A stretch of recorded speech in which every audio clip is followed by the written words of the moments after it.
உலகத்தில் யுத்தம் என்று வந்தால் அந்த நேரத்தில் மேற்கொள்ளக்கூடிய தாக்குதல்களை பற்றி நாங்கள் கேள்விப்பட்டிருக்கிறோம், பார்த்திருக்கிறோம், அதிகமாக நாங்கள் அறிந்திருக்கிறோம். ஆனால் வரலாற்றில் முதல் தடவையாக சென்ற வாரம் லெபனானில் நடந்த தாக்குதல் தான் முழு உலகத்திலும் அதிர்ச்சி ஏற்படுத்தியிருக்கிறது. அது என்ன நடந்தது? கையில் இருக்கக்கூடிய ஸ்மார்ட் போன் திடீர்னு வெடிக்க ஆரம்பிக்குது. பேஜர் கருவிகள், solar panel, laptop, car battery, walkie talkie போன்றவை ஒன்றன் பின் ஒன்றாக ஒன் பை ஒன் வெடிக்க ஆரம்பித்தது. பெரும் அதிர்ச்சியை முழு உலகத்திலும் ஏற்பட்டிருக்கிறது. இந்த தாக்குதலுக்கு பின்னால் இருப்பவர்கள் யார்? ஏன் இந்த தாக்குதல் ஏற்பட்டிருக்கிறது? பேஜர் கருவிகள் என்றால் என்ன? போன்ற பல விடயங்களை பற்றி தான் இந்த பதிவிலே தெளிவாக பார்க்க இருக்கிறோம். அல்ஹம்துலில்லாஹி ரப்பில் ஆலமீன், அஸ்ஸலாத்து வஸ்ஸலாமு அலா ரசூலில்லாஹி அம்மா பஅத். கண்ணியத்திற்குரிய இறைவனின் நல்லடியார்களே, அல்லாஹ்வின் சாந்தியும் சமாதானமும் என்றென்றும் உங்கள் மீது உண்டாவதாக.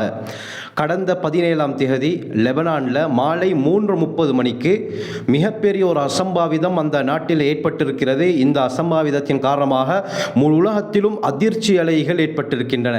என்ன நடந்தது? சரியாக மாலை 3:30 மணிக்கு பேஜர் என்ற கருவிகள், கிட்டத்தட்ட 3000 பேஜர் கருவிகள் ஒரே நேரத்திலே வெடித்து சிதறி இருக்கிறது. இதன் காரணமாக 12 பேர் உயிரிழந்திருக்கிறார்கள். அதிலே 9 வயது சிறுமி உட்பட 12 பேர் உயிரிழந்திருக்கிறாங்க. 2800க்கு மேற்பட்டவர்கள் காயம் ஏற்பட்டிருக்கிறது.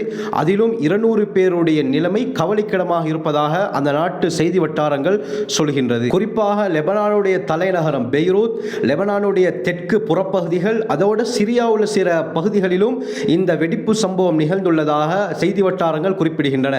இந்த வெடிப்புக்கு பின்னால் என்ன சதி நிகழ்ந்திருக்கிறது, யார் இதை செய்தார்கள் என்பதை பற்றி தெளிவாக இந்த பதிவிலே பார்க்க இருக்கிறோம். அந்த விஷயத்தை பார்க்கறதுக்கு முன்னால முக்கியமாக சொல்ல போனால் இந்த பேஜர் கருவிகள், பேஜர் என்றால் என்ன என்று பார்த்தால் இந்த பதிவுல சுருக்கமாக அதை சொல்லிவிட்டு செல்கிறேன். இன்ஷா அல்லாஹ் இன்னொரு பதிவில் பேஜர் என்றால் என்ன, அதனுடைய உருவாக்கம் என்ன, எங்கு இது கண்டுபிடிக்கப்பட்டது என்ற சகல விடயத்தையும் தெளிவாக பார்ப்போம்.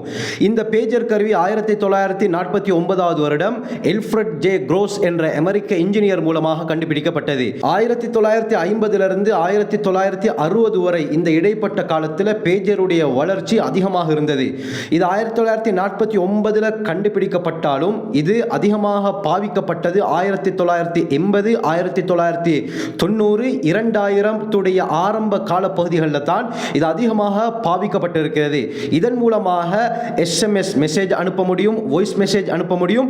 இப்படியாப்பட்ட விடயங்களுக்காக வேண்டி இது பாவிக்கப்பட்டிருக்கிறது. 1950 கால பகுதிகளில் முதலாவதாக இந்த பேஜர் கருவிகளை நியூயார்க்குடைய சில டாக்டர்ஸ்மார் தான் பாவிச்சாங்க.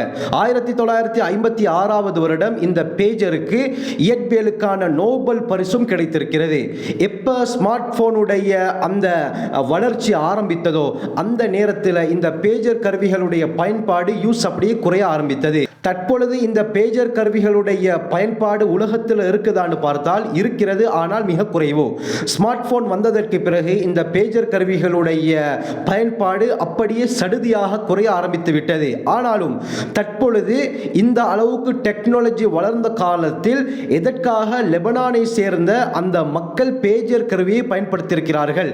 எதற்காக இவர்கள் போனை யூஸ் பண்ணாமல் பேஜர் கருவிகளை மெசேஜ் அனுப்புவதற்காக, வாய்ஸ் மெசேஜ் அனுப்புவதற்காக வேண்டி பயன்படுத்தியிருக்கிறார்கள் என்று பார்த்தால், லெபனானுடைய மிக முக்கியமான ஒரு பிரிவினர், ஒரு அமைப்பு தான் ஹிஸ்புல்லா. தற்பொழுது இந்த ஹிஸ்புல்லாவிற்கும் இஸ்ரேலுக்கும் மத்தியிலே யுத்தம் நடப்பதை நாங்கள் கேள்விப்பட்டிருக்கிறோம், பார்த்திருக்கிறோம், அறிந்திருக்கிறோம். இந்த ஹிஸ்புல்லாவுடைய தலைவர் ஹசன் நஸ்ருல்லா ஹிஸ்புல்லா அமைப்பினருக்கு ஒரு வேண்டுகோளை விடுக்கிறார். என்னண்டா, நாங்கள் ஸ்மார்ட் போனை யூஸ் பண்றோம், எங்களுக்கு மத்தியில் நடக்கக்கூடிய அந்த விடயங்கள், ஆலோசனைகளை ஷேர் செய்கிறோம். இந்த ஸ்மார்ட் போன் மூலமாக, லேப்டாப் மூலமாக நாங்கள் செய்யக்கூடிய விடயங்களை இஸ்ரேலுடைய மிக முக்கியமான புலனாய்வு துறையான மொசாட் அதை ட்ரேஸ் பண்ணக்கூடும். அதனால் நீங்க ஸ்மார்ட் போன் எல்லாத்தையுமே விட்டுவிட்டு இந்த பேஜர் கருவிகளை யூஸ் பண்ணுங்க என்ற ஒரு விடயத்தை அவர் பணிந்திருந்தார். இதற்கமைய இந்த வருடம் மட்டும் 5000 பேஜர் கருவிகள் லெபனானுக்குள்ளால் இம்போர்ட் பண்ணப்பட்டிருக்கிறது. இந்த கருவிகளை தான் இந்த ஹிஸ்புல்லா என்ற அமைப்பினர் பயன்படுத்திக் கொண்டிருக்கிறார்கள். கடந்த 17ஆம் தேதி மாலை சரியாக 3:30 மணிக்கு செய்தி வட்டாரங்கள் என்ன சொல்கிறது என்றால், ஹிஸ்புல்லாவுடைய தலைவர் ஹசன் நஸ்ருல்லாவிடம் இருந்து அனைத்து ஹிஸ்புல்லா உறுப்பினர்களுக்கு ஒரு குறுஞ்செய்தி, ஒரு மெசேஜ், SMS வருகிறது. தங்களுடைய தலைவர் தான் இந்த மெசேஜை அனுப்பியிருக்கிறார்கள் என்று அனைவரும் ஓபன் பண்ணி பார்க்குறாங்க. ஓபன் பண்ணின உடனே அந்த இடமே பிளாஸ்ட் ஆகுது, அந்த கருவி பிளாஸ்ட் ஆகுது. இதன் காரணமாக 12 பேர் உயிரிழக்கிறாங்க. 2800க்கு மேற்பட்டவர்களுக்கு காயங்கள் ஏற்படுது. இதில் 200 பேருடைய நிலைமை கவலைக்கிடமாக இருப்பதாக சொல்லப்படுது. எந்த அளவுக்கு என்று சொன்னால், இந்த பேஜர் கருவிகளின் மூலமாக யாரெல்லாம் மரணித்தார்களோ இவர்களுடைய கடைசி இறுதி கிரிகைகளை செய்யக்கூடிய இடத்திலும் மீண்டும் அடுத்த நாள் வாக்கி டோக்கிகள் வெடிக்க ஆரம்பிக்குது, ஸ்மார்ட் போன் வெடிக்க ஆரம்பிக்குது, கார் பேட்டரி, சோலார் பேனல் போன்றவைகள் ஒன்றன் பின் ஒன்றாக வெடிக்க ஆரம்பிக்குது. இந்த அளவுக்கு ஒரு கோர சம்பவம் லெபனானிலே இந்த வாரத்திலே நடந்திருக்கிறது. இந்த வெடிப்பு சம்பவங்கள் CCTV கேமராவில் பதியப்பட்டிருக்குது. அந்த CCTV கேமராவில் பதியப்பட்ட காட்சிகளை பார்க்கும் பொழுது உலக நாடுகளுக்கு மத்தியில் பெரும் ஒரு பரபரப்பு, ஒரு அதிர்ச்சி ஏற்படுகிறது. இது எப்படி சாத்தியம்? கையில் இருக்கக்கூடிய ஸ்மார்ட் போன் வெடிப்பதற்கு எப்படி சாத்தியம் இருக்கிறது என்றெல்லாம் பலர் யோசிக்க ஆரம்பித்து விட்டார்கள். இதை பற்றிய விசாரணை தற்பொழுது நடந்து கொண்டிருக்கிறது. இதை பார்த்த ஹிஸ்புல்லா அமைப்பினர் என்ன சொல்லியிருக்கிறார்கள்? இதற்கு நாங்கள் கட்டாயம் பதிலடி கொடுப்போம். இதற்கு பின்னால் இருப்பவர்கள் வேறு யாரும் கிடையாது, இஸ்ரேலுடைய உளவுத்துறையான மொசாட் தான் என்று மொசாட்டின் மீது இவர்கள் குற்றம் சாட்டியிருக்கிறார்கள். இந்த அளவுக்கு டெக்னாலஜி, தொழில்நுட்பத்துடன் தாக்குதலை ஏற்படுத்த இஸ்ரேலுடைய புலனாய்வு துறை மொசாடால் மட்டும்தான் முடியும் என்று ஹிஸ்புல்லா அமைப்பினர் குற்றம் சாட்டியிருக்கிறார்கள். ஆனால் இதை பற்றி வாய் திறக்காமல் இஸ்ரேல் இன்னும் மௌனமாக இருப்பது தான் பெரும் ஆச்சரியத்தை ஏற்படுத்தியிருக்கிறது.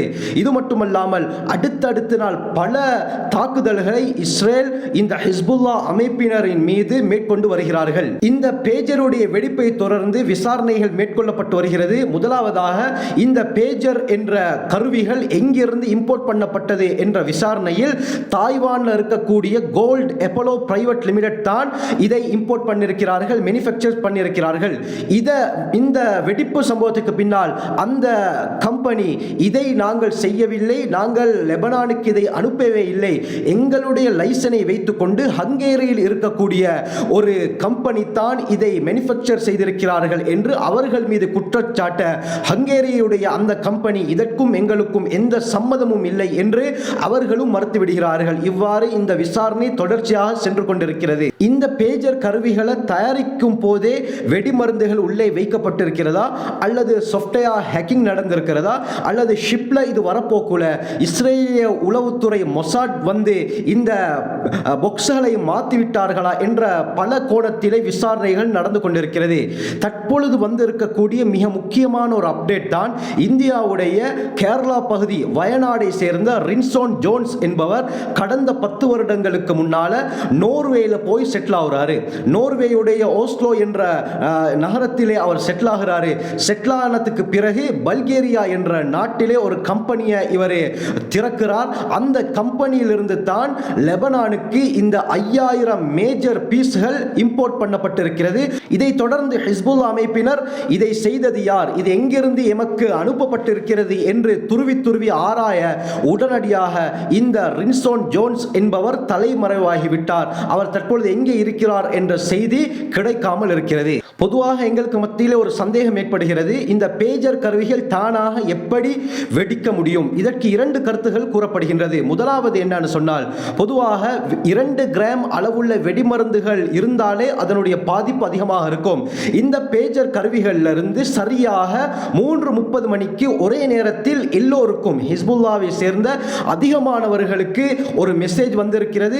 அந்த மெசேஜை ஓபன் பண்ணி பார்க்கும் பொழுது அது வெடித்திருப்பதாக ஒரு கருத்து சொல்லப்படுகிறது. இரண்டாவதாக சொல்லப்படக்கூடிய மிக முக்கியமான கருத்து தான் இதிலே தெர்மல் ரனவே நடந்திருக்கிறது. தெர்மல் ரனவே என்று சொன்னால், எங்களோட ஸ்மார்ட் போன் ஹீட் ஆகினால் வெடிப்பதை நாங்கள் அவதானிக்கிறோம். நேரடியாக எத்தனையோ போன்கள் இப்படி வெடிப்பதை நாங்கள் பார்த்திருக்கிறோம். இந்த பேட்டரி ஹீட் ஆகினால் வெடிக்கக்கூடிய முறைக்கு தான் தெர்மல் ரனவே என்று சொல்லப்படும்.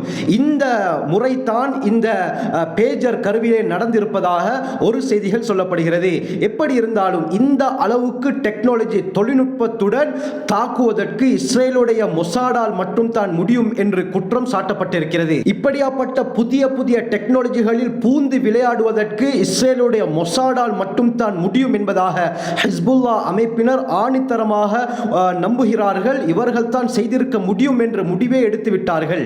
இந்த சந்தர்ப்பத்தில் USA உடைய வெளியுறவுத்துறை செய்தி தொடர்பாளர் மெத்யூ மில்லர் சொல்லும் பொழுது இந்த சம்பவத்திற்கும் அமெரிக்காவிற்கும் எந்த சம்பந்தமும் கிடையாது, இதை பற்றி ஏற்கனவே அமெரிக்கா அறிந்திருக்கவில்லை என்ற ஒரு செய்தியையும் இவர் வெளியிடுகிறார்.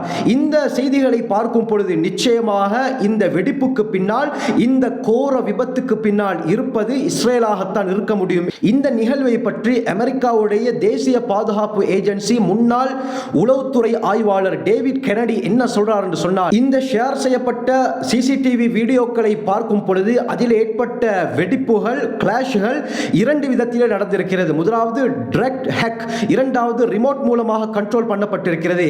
பேஜர்களை ஓவர்லோட் செய்து லித்தியம் பேட்டரி மூலமாக வெடிப்பை ஏற்படுத்தி இருக்கிறார்கள். ஏற்கனவே இந்த வெடிக்கப்பட்ட பேஜர்களில் வெடிமருந்துகள் பொருத்தப்பட்டிருக்கிறது. உடனடியாக அந்த SMS வந்த நேரத்தில் ஓபன் பண்ண போக்குல வெடிக்கும் விதத்திலே இது தயார் செய்யப்பட்டிருப்பதாக டேவிட் கெனடி இதை பற்றி தெளிவாக கூறுகிறார். கண்ணியமானவர்களே, எது எப்படி இருந்தாலும் இந்த பேஜர்களுக்குள்ளால் வெடிமருந்தை பொருத்தி இருக்க வேண்டும். இந்த வெடிமருந்து பொருத்தியதற்கும் இஸ்ரேலுடைய மொசாடிற்கும் நெருங்கிய தொடர்பு இருப்பது நமக்கு விளங்குகிறது. இந்த பேஜர் கருவிகளை மேனுஃபேக்சர் செய்த அந்த ரின்சோன் ஜோன்ஸ் இன்னும் கண்டுபிடிக்கப்படவில்லை. இவருக்கும் இந்த இஸ்ரேலிய உளவுத்துறைக்கும் மத்தியிலே ஒரு பெரும் தொடர்பு இருப்பதாக நமக்கு தெரிய வருகிறது. அல்லாஹ் தான் மிக அறிந்தவன். இப்பொழுது நடக்கக்கூடிய இந்த யுத்தத்தின் காரணமாக பாதிக்கப்படுபவர்கள் பொதுமக்களும் பெண்களும் குழந்தைகளும் தான். காசாவை தாண்டி இப்பொழுது லெபனானிலே இஸ்ரேலுடைய அச்சுறுத்தல்கள் அதிகமாக, தாக்குதல்கள் அதிகமாக நடந்து கொண்டிருக்கின்றன.